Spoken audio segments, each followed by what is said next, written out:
आज हम pair annihilation के बारे में पढ़ेंगे, जिसको हम असल में एनिहिलेशन ऑफ मैटर भी कहते हैं, यानी कि मैटर का डिस्ट्रॉय होना। जबकि मैटर के डिस्ट्रॉय होने से मुराद यह है कि असल में आपके पास जो मैस है वो कन्वर्ट हो जाए किस फॉर्म में, एनर्जी की फॉर्म में। तो पेयर एनिहिलेशन के अंदर असल में यही होता है कि आपके पास जो मैस है वो कन्वर्ट होता है एनर्जी के अंदर। तो पेयर एनिहिलेशन हमारे पास एक ऐसा प्रोसेस है जिसमें आपके पास when an electron and positron collide, two photons emitted in opposite directions, यानी कि एक इलेक्ट्रॉन और उसका जो एंटी पार्टिकल है पॉजिट्रॉन, जब वो ऑपोजिट डायरेक्शन में ट्रेवल करके आ रहे हों और वो एक दूसरे से कोलाइड करें, और कोलाइड करने से आपके पास दो फोटॉन्स ऑफ लाइट इमिट हों, जैसे कि एक ये और एक ये। तो ये जो प्रोसेस है, इस प्रोसेस को हम क्या कहते हैं, पेयर एनिहिलेशन। इसमें क्या होता है कि जो आपका मैस है, यानी कि इलेक्ट्रॉन का मैस और जो पॉजिट्रॉन का मैस है, वो कंप्लीटली कन्वर्ट हो जाता है किस में, एनर्जी की फॉर्म में। और वो एनर्जी किसके पास होती है, इन फोटॉन्स के पास। तो ये जो प्रोसेस है, इस प्रोसेस को हम क्या कहते हैं, पेयर एनिहिलेशन। चलें अब हम डिटेल के साथ इसको डिस्कस करते हैं। तो ये हमारे पास इलेक्ट्रॉन है और इलेक्ट्रॉन का चार्ज क्या होता है, वो नेगेटिव होता है। जबकि यहां पर हमारे पास ये जो है E प्लस, ये असल में इलेक्ट्रॉन का एंटी पार्टिकल है। तो पॉजिट्रॉन फिर क्या है, हमारे पास एंटी पार्टिकल ऑफ इलेक्ट्रॉन है। और एंटी पार्टिकल होने का मतलब ये है, वो यहाँ पर मैं लिख भी देता हूँ कि जो प्रॉपर्टीज होती हैं एंटी पार्टिकल की, वो ये होती है कि जो आपके पास यहाँ पर इलेक्ट्रॉन का मैस है, जो कि मैस ऑफ एम ई लिख रहा हूँ यहाँ पे, मैस ऑफ इलेक्ट्रॉन, वो असल में आपके पास बराबर होगा मैस ऑफ पॉजिट्रॉन के। तो जो एंटी पार्टिकल पॉजिट्रॉन है उसका मैस वही होगा जो एक इलेक्ट्रॉन का मैस होगा। तो ये एक एंटी पार्टिकल की खासियत है। जबकि जो दूसरी प्रॉपर्टी होती है एंटी पार्टिकल की, जैसे कि पॉजिट्रॉन, यहाँ पर वो प्रॉपर्टी है कि charge of anti particle is opposite to particle. यहाँ पर जो इलेक्ट्रॉन है वो पार्टिकल है, पॉजिट्रॉन उसका एंटी पार्टिकल है। तो जो पॉजिट्रॉन है और इलेक्ट्रॉन है, तो इलेक्ट्रॉन असल में नेगेटिवली चार्ज है, जबकि जो पॉजिट्रॉन है ये हमारे पास पॉजिटिवली चार्ज है। तो इलेक्ट्रॉन और पॉजिट्रॉन जो ऑपोजिट डायरेक्शन में ट्रेवल करके आ रहे थे, आपस में जब कोलाइड किए तो कोलाइड करने से क्या हुआ, दो फोटॉन्स इमिट हुए। तो एक ये जो फोटोन है आपके पास, इस फोटोन को हम रिप्रेजेंट करते हैं गैमा सिंबल के साथ, यानी कि हम जो मैस से एनर्जी तब बनी है उसमें एक फोटोन ऑफ लाइट की जो एनर्जी है वो अभी मैं बताऊंगा, लेकिन उस फोटोन को हम अभी ये कह रहे हैं कि ये गामा है। जबकि जो दूसरा फोटोन इमिट हुआ होगा वो भी असल में क्या है, वो उसकी भी जो मैथमेटिकल रिप्रेजेंटेशन है वो हम गैमा से करते हैं। तो मैथमेटिकल जो फॉर्म बन जाती है, जो इक्वेशन बन जाएगी हमारे पास रिएक्शन की इसकी, वो पेयर एनिहिलेशन की, वो ये बन जाएगी कि हमारे पास एक इलेक्ट्रॉन, जैसे कि जिसको मैं यहाँ पे लिख रहा हूँ ई और साथ माइनस, उसने कोलाइड किया किसके साथ, पॉजिट्रॉन के साथ। तो जो पॉजिट्रॉन का चार्ज है वो पॉजिटिव है, तो यहाँ पर आ जाएगा ई प्लस। जब ये दोनों ऑपोजिट डायरेक्शन में ट्रेवल कर रहे थे तो उससे क्या हुआ, दो फोटोन्स ऑफ लाइट एमिट हुए, जिसमें एक जो फोटोन है उसको हम कह रहे हैं गामा, ये। फिर इसके साथ साथ एक और फोटोन इमिट हुआ है जिसको दूसरा हम कह रहे हैं वो भी क्या है, वो गैमा है। लेकिन दोनों जो है ना वो आपके पास ऑपोजिट डायरेक्शन में हुए, यानी कि जो पहला फोटोन है वो ऊपर की जानिब जा रहा है, जबकि जो सेकंड फोटोन है वो इससे बिल्कुल नीचे की जानिब जा रहा है।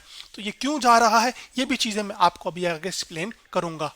तो अब जिक्र हम करते हैं कि ये जो फोटोन्स ऑफ लाइट एमिट हुए हैं इनकी एनर्जी क्या होगी। तो जो एनर्जी ऑफ फोटोन होती है वो असल में आपके पास, उसको मैं कह लेता हूँ ई पी कह लेता हूँ। ई पी का मतलब यहाँ पर यह है कि मेरे पास एनर्जी की बात कर रहा हूँ, लेकिन किसकी बात कर रहा हूँ, फोटोन की एनर्जी की। तो energy of photon E P से रिप्रेजेंट कर रहा हूँ, और वो किसके बराबर है, हमारे पास एच, जो कि आपके पास प्लैंक कांस्टेंट है, और एफ वो फ्रीक्वेंसी है। और यहाँ पर फ्रीक्वेंसी ऑफ लाइट हो सकती है अगर जो फोटोन्स ऑफ लाइट एमिट हुए हैं वो विजिबल कलर्स के हैं। तो जबकि जो फोटोन्स इमिट हुए हैं इनको असल में हम क्या कहते हैं, इलेक्ट्रोमैग्नेटिक रेडिएशंस हैं। और जो इलेक्ट्रोमैग्नेटिक रेडिएशंस हैं ये इलेक्ट्रोमैग्नेटिक स्पेक्ट्रम के अंदर फॉल करती हैं। और वो जो इलेक्ट्रोमैग्नेटिक स्पेक्ट्रम है, तो इस इलेक्ट्रोमैग्नेटिक स्पेक्ट्रम में आपके पास radio waves, microwaves, infrared rays, visible, ultraviolet, X rays और गामा रेज आती हैं, जिनको हम वेवलेंथ की बुनियाद पे फर्क कर सकते हैं। और वेवलेंथ क्या होती है, दो मुसलसल क्रस्ट के बीच का जो फासला है एक वेव के अंदर, उसको हम वेवलेंथ कहते हैं। जबकि जो फ्रीक्वेंसी है उसे हम क्या कहते हैं कि कितने नंबर ऑफ साइकिल्स एक सेकंड में मुकम्मल हुए। तो जो गामा रेस हैं इनकी फ्रीक्वेंसी असल में सबसे ज्यादा है, तो इसकी जो एनर्जी है वो फिर सबसे ज्यादा होगी। अब हम आगे बढ़ते हैं। इस एनर्जी ऑफ फोटोन में जो H है ये असल में हमारे पास एक कांस्टेंट है जिसको हम प्लैंक कांस्टेंट कहते हैं। और जो प्लैंक्स कांस्टेंट है इसकी जो वैल्यू है वो फिक्स है, और वो जो फिक्स वैल्यू है इसकी वो असल में हमारे पास है 6.63 4 multiply by 10 to the raise power -34 joule second. जबकि यहाँ पर हमारे पास जो फोटोन्स एमिट हुए फोटोन्स ऑफ लाइट हैं, ये असल में पैकेट्स ऑफ एनर्जी होते हैं, या इसको एनर्जी पैकेट कहा जाता है। और इन एनर्जी पैकेट्स की या फोटोन्स की खास बात ये होती है, एक प्रॉपर्टी इन फोटोन्स की होती है कि ये मैसलेस होते हैं, यानी कि इनका कोई मैस नहीं होता। और जो दूसरी खास बात है इन फोटोन्स ऑफ लाइट की, वो ये है कि ये असल में न्यूट्रल होते हैं। यानी न्यूट्रल होने का मतलब ये है कि इनका जो चार्ज है वो जीरो होता है, यानी कि ये चार्जलेस होते हैं न्यूट्रॉन्स की तरह। यानी जैसे न्यूट्रॉन्स का कोई चार्ज नहीं होता, वो न्यूट्रल पार्टिकल्स होते हैं, उसी तरह जो फोटोन्स ऑफ लाइट हैं ये भी क्या है, ये न्यूट्रल हैं। यानी कि जो Q की वैल्यू है, चार्ज जैसे चार्ज को हम Q से रिप्रेजेंट करते हैं, वो इनके लिए क्या होता है, वो जीरो होता है। जबकि जो फोटॉन्स का मैस है, जो कि हम m से रिप्रेजेंट करते हैं मिसाल के मैस के लिए, वो भी क्या है, वो जीरो है। चलें अब हम आगे बढ़ते हैं और जो फर्दर डिटेल है उसको डिस्कस करते हैं। अब उस फर्दर डिटेल में ये है कि हमने ये कहा था कि आपके पास जो पेयर एनिहिलेशन है, ये इसमें जो है वो मैस किस में कन्वर्ट होता है, एनर्जी में। अब उसको डिटेल डिस्कशन करते हैं उसके बारे में। वो ये है कि आपके पास इलेक्ट्रॉन और पॉजिट्रॉन की खास बात यह है कि electron and positron are matter particle, यानी कि ये ऐसे पार्टिकल्स हैं जिनका जो है वो मैस है और वो मैस नॉन जीरो है। तो जो मैस ऑफ इलेक्ट्रॉन है वो मिसाल के तौर पर आपके पास मैं बता देता हूँ यहाँ पर कि जो मैस ऑफ इलेक्ट्रॉन है वो असल में हमारे पास, जिसको ME से मैं कह रहा हूँ, ठीक है, वो है 9.1 multiply by 10 to the raise power -31 kilogram. Although ये मैस बहुत छोटा है, लेकिन है तो सही ना। इसको यूं ही समझ लीजिए जैसे एक बड़ा शख्स हो और एक बच्चा हो, लेकिन वो दुनिया में तो है ना, एग्जिस्टेंस तो है ना। और शुरू में एक बात बताई थी कि जो इलेक्ट्रॉन का मैस है, जो पॉजिट्रॉन का मैस है वही है जो इलेक्ट्रॉन का है।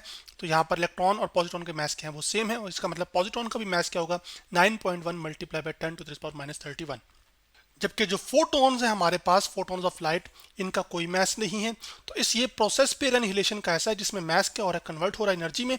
इस वजह से आपके पास एक्चुअली अगर आप गौर से इस पर फोकस करें तो आपके पास जो पेयर एनिहिलेशन है, यहाँ से हमें पता लग जाता है कि pair annihilation is an application of Einstein's mass energy equation. अब पेयर एनिहिलेशन कैसे एप्लीकेशन है आइंस्टाइन मैस एनर्जी इक्वेशन की, वो इस तरह से, क्योंकि आइंस्टाइन एनर्जी मैस इक्वेशन के मुताबिक जो एनर्जी E थी वो बराबर होती थी आपके पास mass of the particles times speed of light in vacuum, जिसको हम C कहते हैं, और वो C यहाँ पर क्या है, स्क्वायर।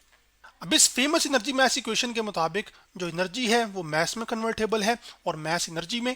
तो यहाँ पर मैं लिख सकता हूँ कि energy and mass are interconvertible, यानी कि एनर्जी मैस में तब्दील हो सकती है और मैस एनर्जी में। तो जहाँ पर आपको ये रिएक्शन में मिले कि आपके पास मैस का ज़ाया हो रहा है, इसका मतलब है वहाँ पर एनर्जी का क्या हो रहा होगा, किसी और जहां एनर्जी लॉस हो रही होगी वो असल में मैस में क्या हो रही होगी, तब्दील हो रही होगी। तो जो पेयर एनिहिलेशन है उसमें ये हो रहा है कि आपके पास जो मैटर पार्टिकल्स हैं, इलेक्ट्रॉन और पॉजिट्रॉन, जिनका कुछ मैस है, ठीक है, वो मैस असल में डिस्ट्रॉय होता है और वो अपीयर हो जाता है किस फॉर्म में, एनर्जी की फॉर्म में। तो यूं ये एप्लीकेशन बन जाती है किसकी, आइंस्टाइन्स एनर्जी मैस इक्वेशन की।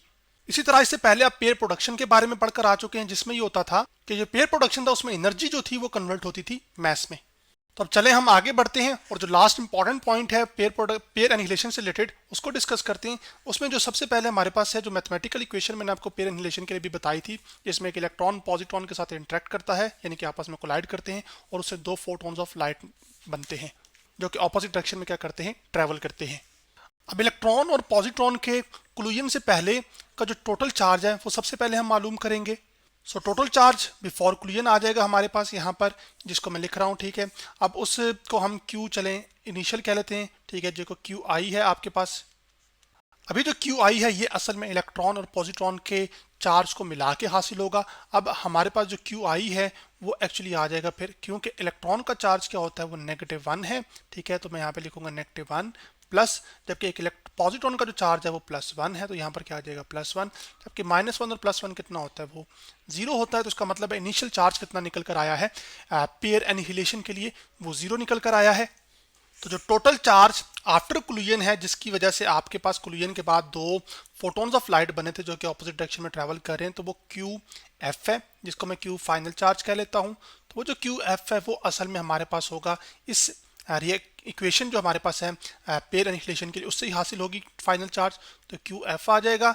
अब आपके पास आपको ये बताया था मैंने अभी कि जो ये फोटोन ऑफ लाइट है और ये भी क्या है, फोटोन ऑफ लाइट है, दो फोटोन ऑफ लाइट इमिट हुए थे, और जो फोटोन्स ऑफ लाइट हैं उनका जो चार्ज है वो जीरो होता है क्योंकि न्यूट्रल पार्टिकल्स हैं आपके पास। तो यहाँ पर फिर हमारे पास जो फाइनल चार्ज आ जाएगा वो असल में 0 प्लस 0 ही आ जाएगा, जो कि फिर क्या होता है, वो 0 होता है। तो अब अगर आप देखें यहाँ पर जो हमें नज़र आ रहा है वो ये चीज़ नज़र आ रही है कि जो टोटल चार्ज बिफोर कोलिजन है पेयर एनिहिलेशन में, जिसको मैं यहाँ से कॉपी करता हूँ, यहाँ पे लिखता हूँ, वो असल में बराबर आ रहा है किसके, टोटल चार्ज आफ्टर कोलिजन के, जो कि जितना शुरू में था, जो कि टोटल चार्ज जीरो, शुरू में जीरो था, तो कोलिजन के बाद भी टोटल चार्ज कितना रह रहा है, जीरो हो रहा है। तो ये जो टोटल चार्ज है ये एक जितना रह रहा है, इसी को असल में हम क्या कहते हैं, law of conservation of charge. तो हमारे पास जो पेयर एनिहिलेशन है वो असल में फॉलो करता है law of conservation of charge को, यानी कि जितना चार्ज कोलिजन से पहले का था इलेक्ट्रॉन और पॉजिट्रॉन का, उतना ही कोलिजन के बाद का है। अब नेक्स्ट लेक्चर के अंदर हम ये देखेंगे कि पेयर एनिहिलेशन का फिनोमेना होने के लिए कम से कम कितनी एनर्जी चाहिए, और इनमें से इंडिविजुअल जो पार्टिकल्स हैं इलेक्ट्रॉन और पॉजिट्रॉन के पास कम से कम कितनी एनर्जी होनी चाहिए, ताकि ये जब टकराएं आपस में तो दो फोटोन्स ऑफ लाइट प्रोड्यूस कर सकें और वो ऑपोजिट डायरेक्शन में ट्रैवल करें। और वो ऑपोजिट डायरेक्शन में क्यों ट्रैवल करें, उसकी वजह असल में मोमेंटम कंजर्वेशन है। जैसे टोटल चार्ज शुरू में जितना था उतना ही बाद में रहा है, तो वो law of conservation of charge follow हुआ। इसी तरह कोलिजन से पहले का जो मोमेंटम है वो बराबर होना चाहिए कोलिजन के बाद के मोमेंटम के। इस वजह से आपके पास एक जो है वो अपवर्ड जाएगा और बिल्कुल दूसरा जो है उससे बिल्कुल ऑपोजिट डायरेक्शन में ट्रैवल करेगा। खैर, इसकी जो लंबी डिस्कशन है, डिटेल डिस्कशन है, वो फिर हम नेक्स्ट लेक्चर के अंदर करेंगे। तो आज हमने पेयर एनिहिलेशन के बारे में पढ़ा और उसमें हमने उसकी ये जाना कि पेयर एनिहिलेशन एक ऐसा फिनोमेना है जिसमें मैस एनर्जी में कन्वर्ट होता है। फिर हमने उसमें देखा कि pair annihilation law of conservation of charge को भी क्या करता है, फॉलो करता है।